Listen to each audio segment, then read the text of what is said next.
Before the story begins, please take 1 second to subscribe to the channel.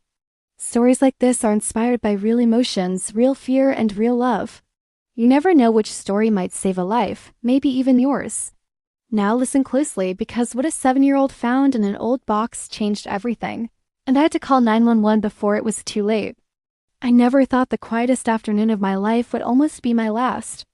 The house was too still that day, the kind of stillness that presses against your ears until you notice your own breathing. I was sitting in my recliner by the living room window, sunlight spilling across the faded carpet, watching dust float like tiny ghosts. My legs ached the way they always did when rain threatened, and my chest felt heavy, but I told myself it was just another bad day. At 72, you learn how to lie to yourself gently. My grandson Noah was supposed to be in his room playing with his toy dinosaurs. I could hear him earlier, roaring and stomping, narrating some dramatic battle only a child could understand. Then suddenly, silence. "Too quiet," I muttered, the same words every grandparent says before trouble begins. Noah had been living with me for 6 months by then. After my son Daniel passed away and his wife followed not long after, the world had folded in on itself. I was grieving my child while raising his child, and some days it felt like carrying 2 hearts in one fragile chest. I tried to stand up to check on Noah, but a sharp pain caught under my ribs. I sat back down, pressing my hand to my chest, waiting for it to pass. It didn't. It spread instead, like ice water creeping through my veins. "Just breathe," I whispered. That's when I heard Noah's voice from the hallway. "Grandma?" He called, not playful this time, careful, confused. "I'm here, baby," I answered, louder than I felt. He appeared at the doorway holding something that didn't belong in his hands. A small metal box, scratched and dark, with a broken latch. My stomach dropped before my mind caught up. "Where did he find that? Where did you get that, Noah?" I asked, my voice shaking despite my effort. "In Dad's closet," he said, "behind the shoes." It was hiding. My heart began to pound hard enough that I could hear it in my ears. That box was supposed to stay buried in memory. I hadn't seen it in years. I didn't even know it was still in the house. "That's not a toy," I said, trying to stand again and failing. "Bring it here slowly." He walked toward me, but halfway across the room he stopped.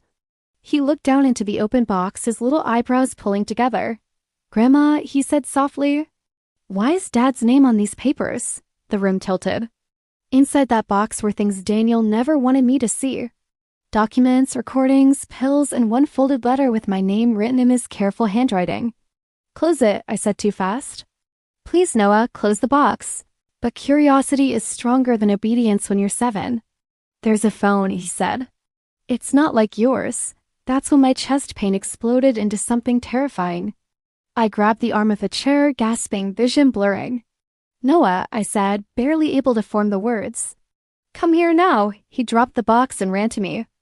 The metal hit the floor with a sharp clang, and paper spilled out like secrets finally free.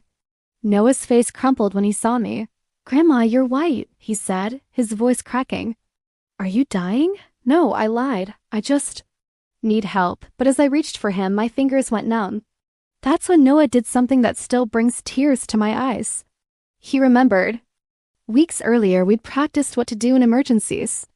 I'd shown him how to unlock my phone, how to press the big green button with the word emergency. I never thought he'd actually need it. He slid off the chair, grabbed my phone from the table, and pressed the screen with shaking fingers. "I need help," he told the operator, his voice small but brave. "My grandma can't breathe." As sirens echoed faintly in the distance, my eyes drifted to the open box on the floor. The letter, Daniel's letter, the one that explained everything. And suddenly I understood something terrifying. Noah hadn't just saved my life. He had uncovered the truth about his father's death. And that truth was the reason my heart was failing right now. I tried to speak, to warn someone, anyone, but darkness crept in at the edges of my vision. The last thing I saw before losing consciousness was Noah kneeling beside me, tears dripping onto my hand, while that open box lay between us like a bomb that had finally gone off. And somewhere inside my fading thoughts, one sentence echoed louder than the sirens. The sound of beeping was the first thing to greet me, steady and relentless. It felt like a clock counting down to something I didn't understand. The sharp smell of antiseptic stung my nose, and my eyelids felt like they were glued shut. When I tried to move, a sharp pain shot through me, answering before my memory could. A calm voice nearby said, "Ma'am?" You're awake. I forced my eyes open. White ceiling. Harsh lights. Hospital. The words sank into my stomach like a stone. But my first thought wasn't about me. Noah, I managed to croak, my throat bone dry. Where's my grandson? He's safe, a nurse said, stepping into my view. She had kind eyes that looked like they'd seen too much. He's with a social worker. He did exactly the right thing. Relief washed over me so intensely it made me dizzy. Safe. That was all that mattered. What happened to me? I asked. You had a severe cardiac event, she said gently. If help had come even a few minutes later. Well, your grandson saved your life. I swallowed hard. A wave of emotion swelling in my chest, more painful than the heart attack itself. But then my mind flashed to the box. The sound of metal hitting the floor, the papers spilling out. My son Daniel's handwriting. The truth. Did anyone bring my things? I asked, my voice suddenly sharp. There was a box. My grandson found it.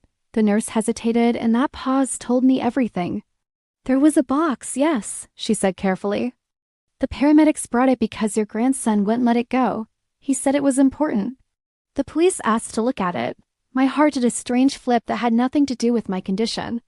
The police, I whispered. She nodded. Some of the contents raised concerns. They're waiting to speak with you when you're strong enough. I stared at the ceiling, fighting the urge to cry. Daniel always said secrets rot if you keep them buried. I just never thought they'd be unearthed by a child's hands. A few hours later, after a blur of doctors and medications, Noah came into my room. He looked so small, climbing onto the chair beside my bed, his little sneakers dangling above the floor. His eyes were red and swollen. "Grandma," he whispered. I reached for him, tangled wires and all, and pulled him into a hug. "You were so brave," I said, my voice cracking. "You saved me." He just shook his head against my shoulder.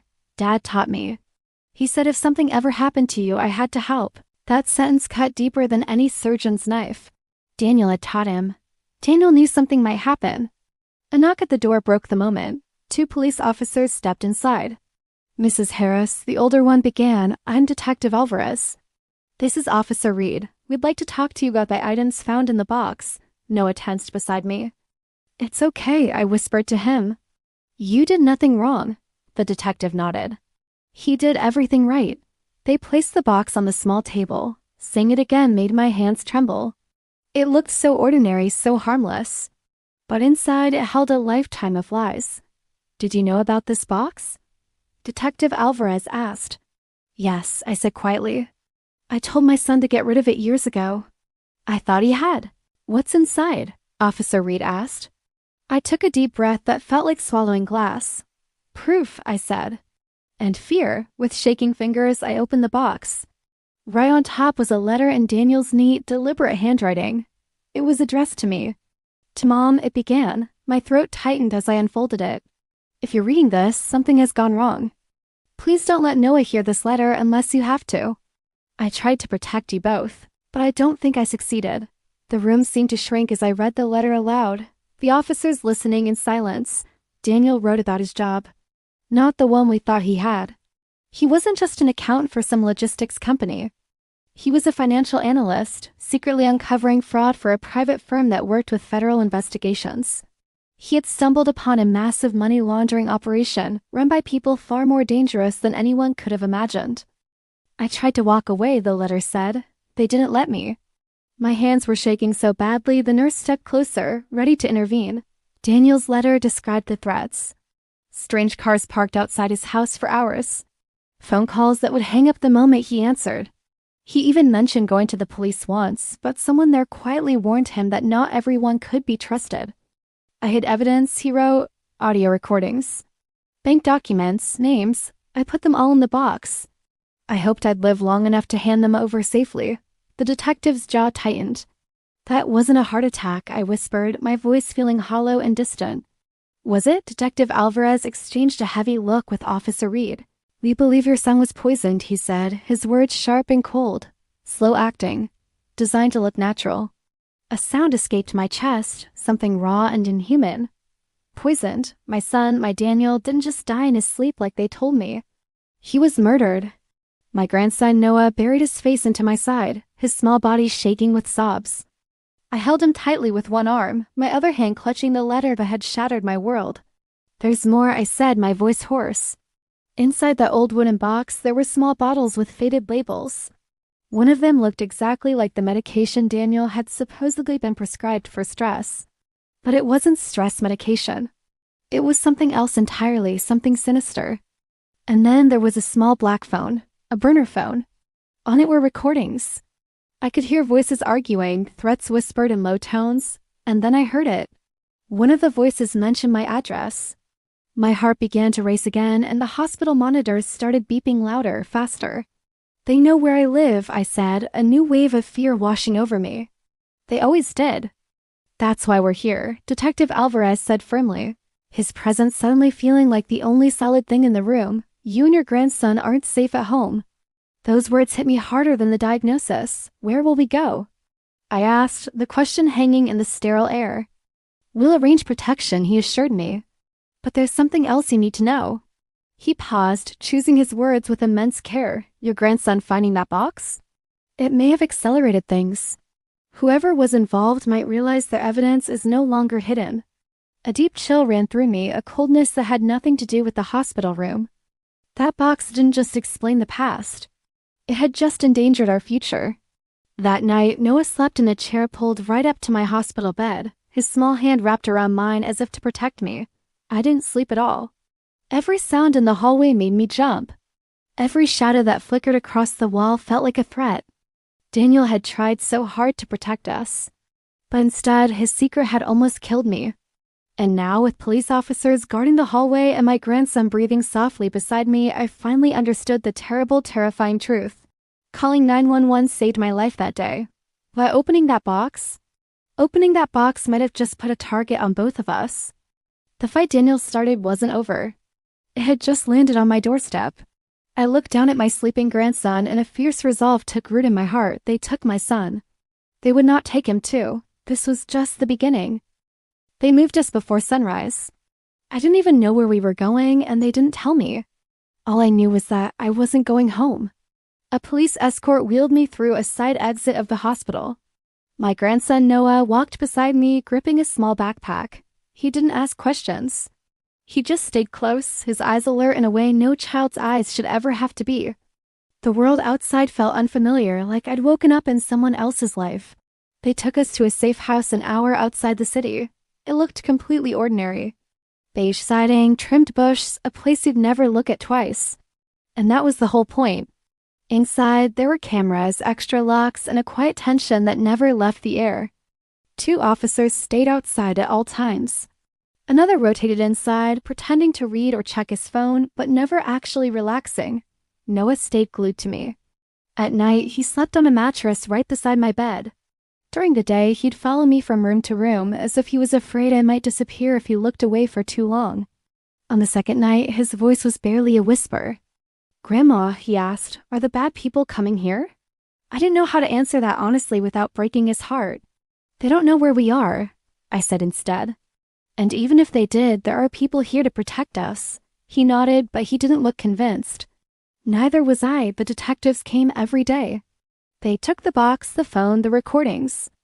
They asked questions that felt like reopening wounds I just barely learned how to breathe through. Each time my son Daniel's voice played from one of those recordings, it felt like he was alive for just a moment, and then dying all over again the next. One recording haunted me more than the others. Daniel's voice was low and strained. "If anything happens to me," he said, "you leave my mother and my son alone. They have nothing to do with this." And then another voice laughed softly. That laugh followed me into my dreams. A week passed, then another.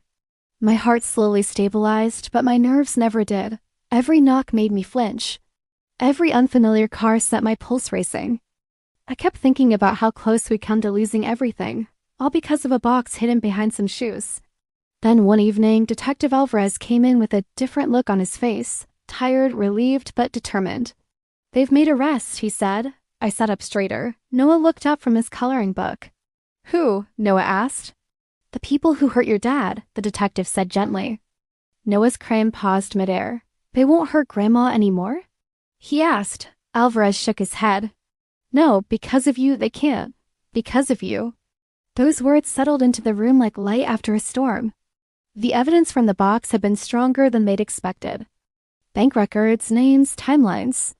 Enough to bring down not just one person, but an entire network. My son Daniel hadn't died in vain. He'd planted a seed that just needed the right moment to grow. And that moment came through a child's curiosity and a grandmother's failing heart. A month later, we were allowed to go home. The house felt different when we walked in. Smaller, quieter, like it had aged while we were gone. I noticed things I hadn't before: scratches on the wall from when Noah learned to ride his bike indoors, the spot on the couch where Daniel used to sit after work. I stood there, lost in thought, until Noah took my hand. "We're safe," he said, like he was reminding me. And I nodded. "Yes," I said. "We are. Life didn't go back to normal. I don't think it ever does after something like that. But it moved forward. Noah went back to school. I went to cardiac rehab. We learned new routines, new ways of breathing, new ways of sleeping without fear. One afternoon, months later, Noah asked me something that stopped me in my tracks. "Grandma," he said, swinging his legs from his kitchen chair, "was Dad a hero?" I thought about the secret box, the fear, the sacrifice, and all the love. "Yes," I said finally. "He was." Noah smiled like that was the answer he'd been hoping for all along. We donated the box to the investigation when it was over. I didn't want it in the house anymore. Some things are meant to be released, not remembered every day. But the lessons stayed with me, that secrets have weight. That children are so much braver than we realize. That love sometimes shows up disguised as fear.